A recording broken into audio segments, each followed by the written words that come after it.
Muito bom dia, seja bem-vindo a mais um Reflexão e Vida. Estamos aqui para mais uma vez compartilhar a poderosa e preciosa palavra de Deus. Essa palavra que é viva e eficaz e mais cortante do que qualquer espada de dois gumes, capaz de penetrar a divisão entre alma e espírito, juntas e medulas, e discernir os pensamentos e intenções do coração. E o nosso propósito é de segunda a sexta-feira trazer sempre uma mensagem de fé e esperança para o seu coração. E se você ainda não está me seguindo lá no Instagram, aí está aparecendo aí o endereço, para que você possa me seguir lá no Instagram, e também lá tem outros conteúdos muito importantes e muito interessantes também para a sua vida, tá bom? Se você ainda não está inscrito no nosso canal, aproveita também para se inscrever aqui no nosso canal no YouTube, ative aí o sininho das notificações para que você possa ser notificado sempre que houver um conteúdo novo, tá bom? É muito importante também que você deixe o seu like, porque quando você deixa o seu like, o YouTube entende que esse conteúdo é um conteúdo relevante e por isso o torna visível ao maior número de pessoas, tá bom? E agora, eu gostaria muito que você compartilhasse esse link aí nas suas redes sociais, com o maior número de pessoas que você puder, pelo menos aí com 5 a 10 contatos no privado, também aí no seu status do WhatsApp, nos grupos que você participa, mas de 5 a 10 contatos aí no privado, você não pode deixar de compartilhar, porque é justamente aí que você vai alcançar um grande número de pessoas realmente interessadas em ouvir a palavra do Senhor. Você pode ser um instrumento de bênção para levar a palavra de Deus a outras pessoas, tá bom? Vamos então para a nossa reflexão de hoje. Lembre-se que nós estamos estudando o Evangelho de Jesus Cristo segundo Marcos, segundo escreveu Marcos, e hoje nós vamos estudar o capítulo 2, versículos 13 a 17. Marcos, capítulo de número 2, versículos 13 a 17. Nós vamos ver que Jesus ele estava em busca de pecadores. Olha o que é que diz a palavra do Senhor.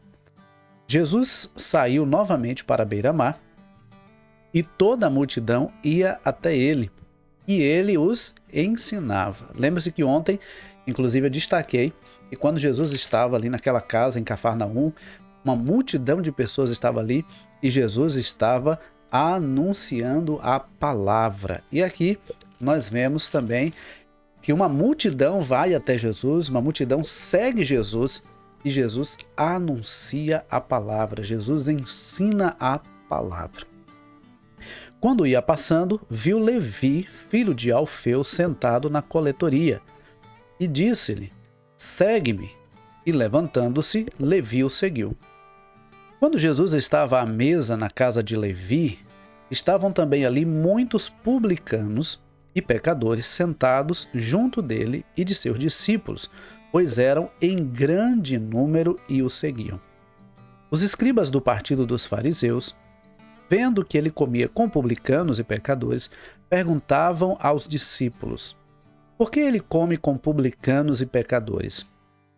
Jesus, porém, ouvindo isto, disse-lhes: os sãos não precisam de médico, mas sim os doentes.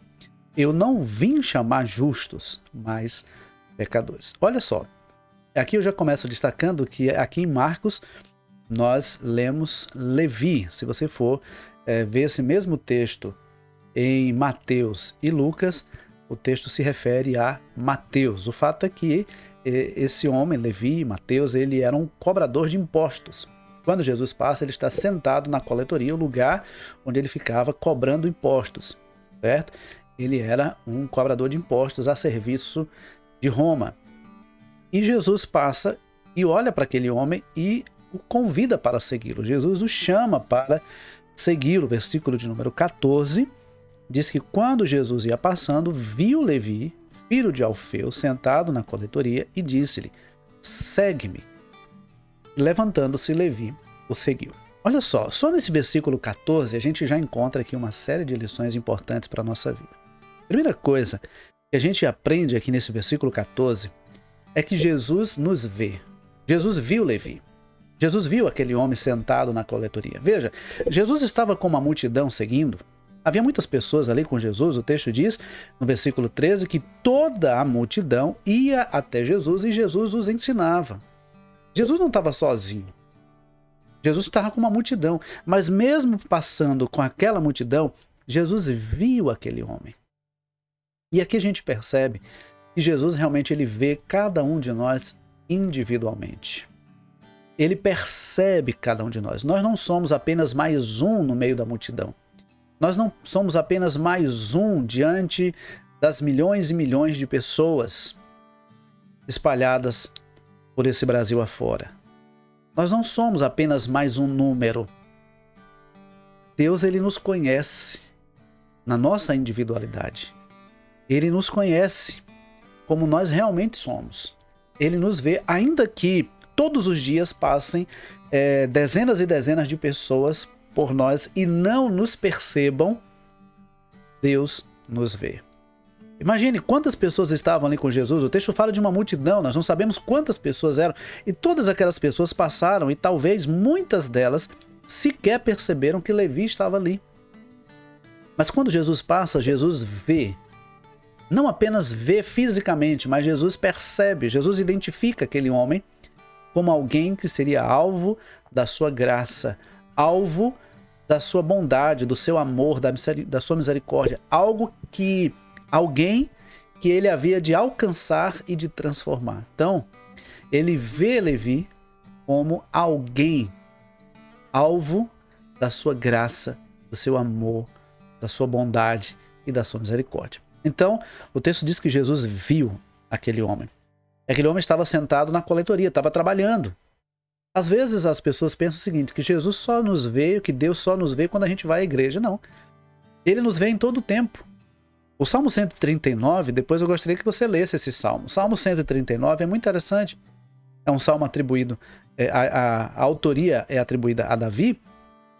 E o salmista diz que não havia lugar para onde ele pudesse ir que o Senhor não estivesse. Se ele fosse para um lugar muito alto, lá o Senhor estaria. Se fosse para um lugar muito profundo, lá o Senhor estaria também. Até mesmo num lugar escuro, lá o Senhor o perceberia. Porque Deus é onipresente. Ele está em todos os lugares. Ele é onisciente. Ele vê todas as coisas. Ele é onipotente. Ele tem todo o poder. Então, veja que aquele homem estava sentado no local de trabalho. Talvez você esteja agora aí no seu trabalho.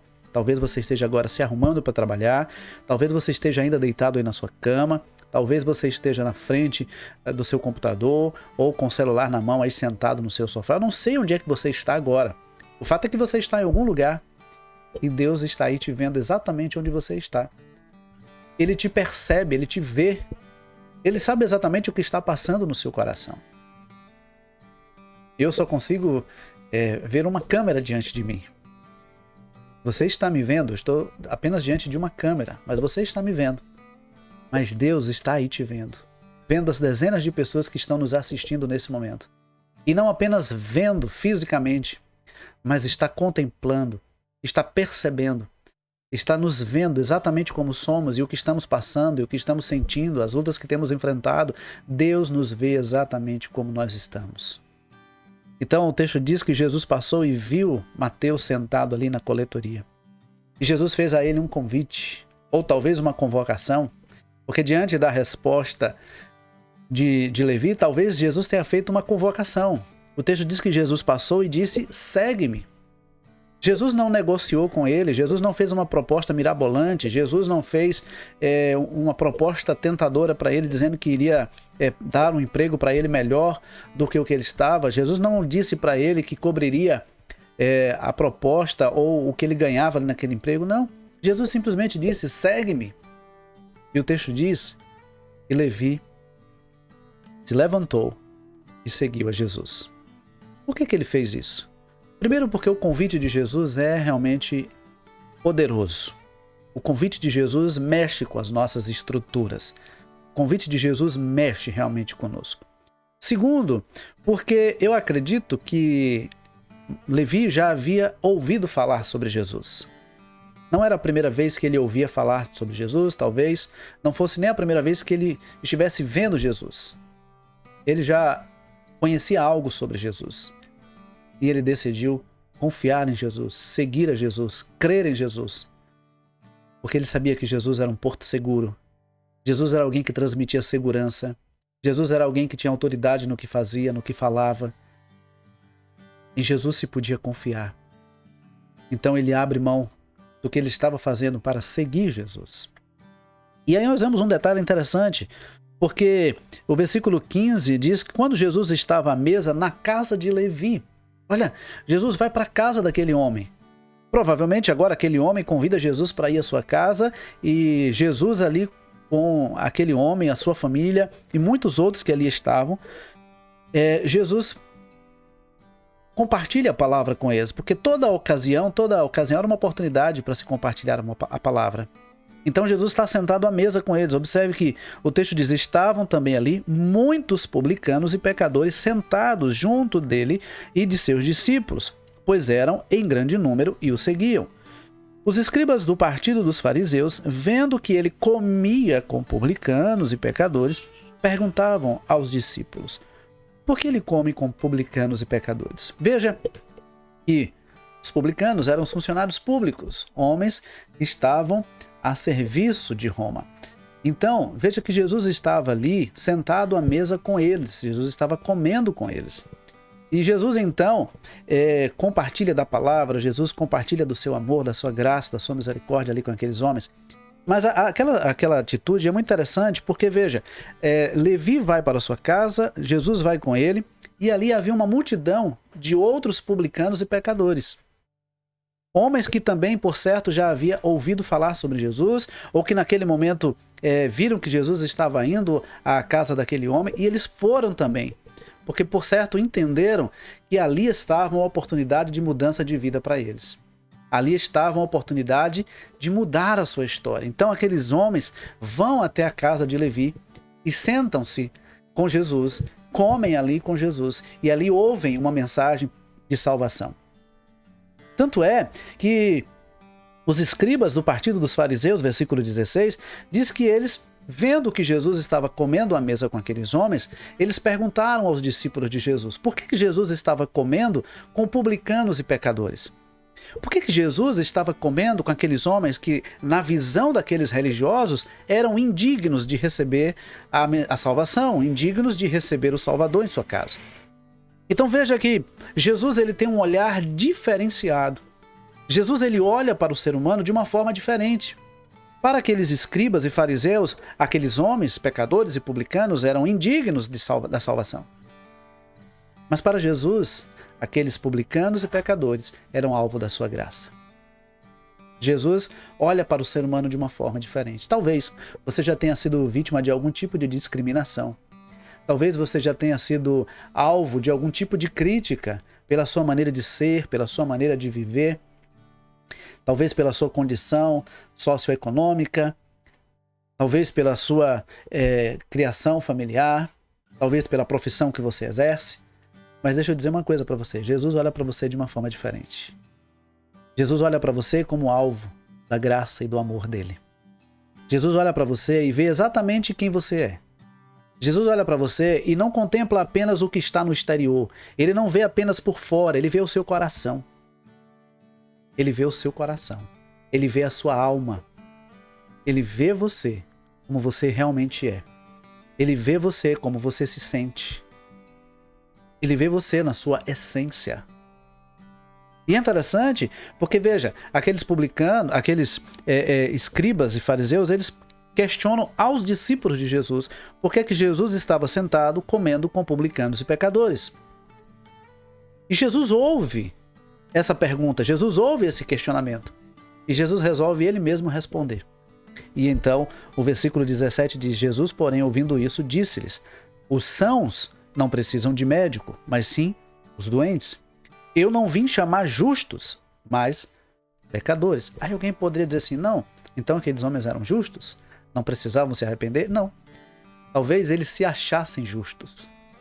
Talvez eles se achassem infalíveis. Talvez eles achassem que não precisavam de um Salvador. E o que Jesus está dizendo é o seguinte: eu vim para aqueles que reconhecem que precisam de mim. Eu vim para aqueles que reconhecem que são pecadores. Eu vim para aqueles que reconhecem que precisam de salvação. Eu vim para aqueles que reconhecem que precisam da minha intervenção. Não importa o que fez ou o que deixou de fazer, Jesus tem uma mensagem de salvação. Não importa o que fez ou deixou de fazer, Jesus tem uma mensagem de libertação. Porque todo aquele que tem um encontro real com Jesus tem a sua história mudada. Nunca mais é o mesmo. Não há como ter um encontro real com Jesus e permanecer da mesma forma. Veja, se você observar lá em João capítulo 8, João capítulo de número 8, há o momento em que alguns homens levam uma mulher que foi encontrada em flagrante adultério e levam até Jesus. E dizem para Jesus o seguinte: a lei diz que nós devemos apedrejar tais pessoas. O que é que nós devemos fazer? Aqueles homens, na verdade, estavam querendo testar Jesus. Aqueles homens agiram com injustiça, porque eles levaram a mulher, mas não levaram o homem. Ela não adulterou sozinha. E eles queriam provar Jesus. E Jesus não se preocupa em dar resposta para eles. Jesus simplesmente se inclina e começa a escrever na areia. E aqueles homens se inquietam com o silêncio de Jesus. E eles então questionam Jesus. O que é que eles deveriam fazer com aquela mulher? Jesus diz para eles o seguinte: aquele que não tiver pecado, que lance a primeira pedra. E o texto diz que aqueles homens foram saindo um a um, do mais velho até o mais novo, e ficaram apenas Jesus e aquela mulher. Veja, aquela mulher havia sido encontrada em flagrante adultério. Jesus não foi conivente com o adultério daquela mulher. Jesus não foi conivente com o pecado daquela mulher. Mas Jesus sabia que aqueles homens estavam ali apenas condenando aquela mulher e esquecendo que eles eram tão pecadores quanto aquela mulher. Então Jesus leva aqueles homens a uma reflexão, de forma que eles percebessem que eles eram tão pecadores quanto ela. E quando Jesus está diante daquela mulher, Jesus pergunta para ela: onde é que estão os teus acusadores? Ninguém te condenou? Ela disse: não, Senhor. E Jesus diz o seguinte: eu também não te condeno. Vai e não peques mais. O que Jesus estava dizendo para aquela mulher é que ele não iria condená-la. Ao contrário, daria a ela uma nova chance, daria a ela uma oportunidade de ter a sua vida realmente mudada. Deixa eu dizer uma coisa para você. Existem muitas pessoas que até desejam ter sua vida transformada. Existem muitas pessoas que até desejam largar o que estão fazendo, que sabem que não é correto, mas não encontram forças, ou talvez não encontram oportunidade, ou talvez não encontram pessoas dispostas a ajudá-las. E por isso elas não conseguem sair sozinhas. Mas aí vem Jesus e diz assim: eu estou disposto a investir em você. Eu estou disposto a ajudar a você. Eu estou disposto a estender a mão a você. É isso que Jesus faz conosco. Foi isso que Jesus fez com aquele homem e com tantos outros publicanos e pecadores que ali estavam. Enquanto aqueles escribas e fariseus estavam questionando Jesus, Jesus estava salvando aquelas vidas. Existem pessoas que estão simplesmente aí para condenar, para criticar e para apontar os erros dos outros. Enquanto aqueles homens estavam preocupados apenas em criticar, ocupados apenas em condenar, Jesus estava ocupado em compartilhar a palavra e em salvar aqueles homens. Jesus diz que os sãos não precisam de médico, são aqueles que estão doentes. E Jesus diz que ele não veio chamar justos, até porque não existem justos. O único justo que passou por essa terra foi Jesus. Jesus veio chamar pecadores ao arrependimento. Interessante que em Lucas a gente vê exatamente essa informação. Lucas 5,32, que é o mesmo evento, o mesmo episódio, só que lá Lucas ele acrescenta essa informação. Jesus disse que veio chamar pecadores ao arrependimento. Porque não é simplesmente chamar pecadores para segui-lo, mas é chamar pecadores para o arrependimento. E arrependimento é mudança de vida. Arrependimento é a consciência de que aquilo que você fez desagradou a Deus, entristeceu o coração de Deus, então você se arrepende, confessa com desejo de deixar aquele caminho mau. E Deus, por sua graça e bondade, Ele te perdoa, Ele te estende a mão e diz: eu não te condeno. Vai e não peques mais. vai e mude de vida. Você tem agora diante de si a oportunidade de viver uma vida diferente.